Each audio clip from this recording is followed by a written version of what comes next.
I'm Marley, and I'm going to tell my story.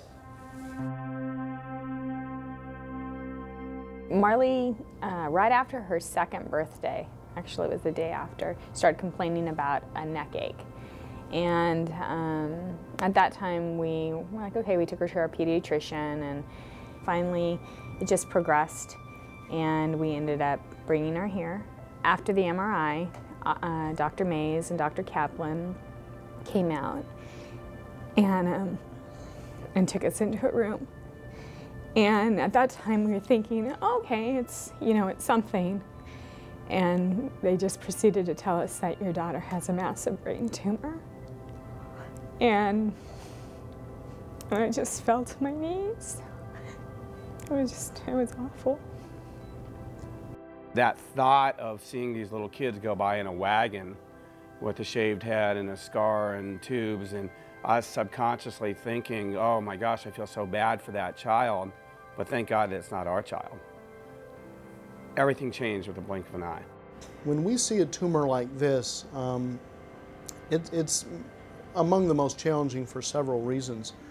Number one is Marley's age. She was 2 years old at the time that this was found, and the size of the tumor relative to the size of the back of her brain was huge.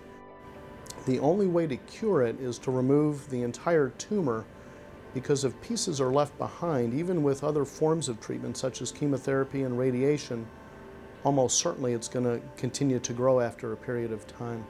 When they found out the news that morning, when we had to go and tell them, which wasn't easy, we had to tell them the child's not going home today. You know, you may have come in as an outpatient, but you're now becoming an inpatient, and we have to make some very fundamental decisions. Their world completely came apart.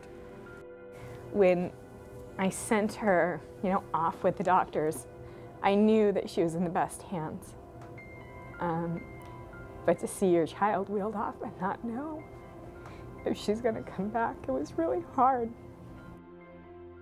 When you see a child that has something like Marley had, and you just think for a minute about your own family, you realize that this could be your child or anybody's child. It certainly is with you in the back of your mind the entire time that you're doing the surgery. Marley underwent almost a 10.5-hour surgery performed by one of her heroes, Dr. Shaffron, who's just, I can't even put into words the debt of gratitude we owe that man. We were here for 2 months, and during that time, I lived here. This was Marley's home for those 2 months. When you go into a hospital, you only hope that you're going to get the best quality of care. The staff, the nurses, we know that's their job, but you would never know that they're there working because it's an extended family. They took care of her like they would take care of their own. You know, initially she wouldn't come to you, and then she started becoming comfortable with your role in looking after her. You get to see this personality come out, the brave 2-year-old child who has this unbelievable little smile, a little twinkle in her eye, even though her face was swollen and everything. She always had a little twinkle that would get to you. You know, when they get to the point where they need our services, there is a family in crisis. And they need all the support structures, the multiple physicians, all the component parts we bring. As people begin to understand those kinds of needs, they will start to search out the best. Everybody does it for their kids.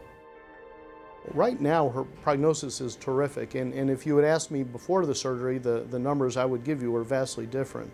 And her parents know that she is not deemed a cure yet. However, we couldn't be happier with how any of her scans have looked since the time of surgery. Giving to something like Phoenix Children's Hospital or the Children's Neuroscience Institute, it goes a long way because it helps to develop programs and provides improved outcomes. So we really truly depend on the community's support through their philanthropy. And that will come not just from individuals, but foundations and from industry. Without this hospital, I can't tell you that Marley would have made it through.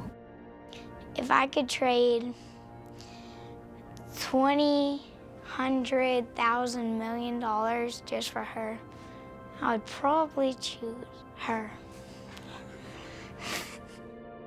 We have a lot of hopes for Marley in her future, and that first hope is No different than when I met Dr. Shaffron that first day, and when she went into surgery, and I said, I want to walk her down the aisle one day, take good care of my girl. And he did.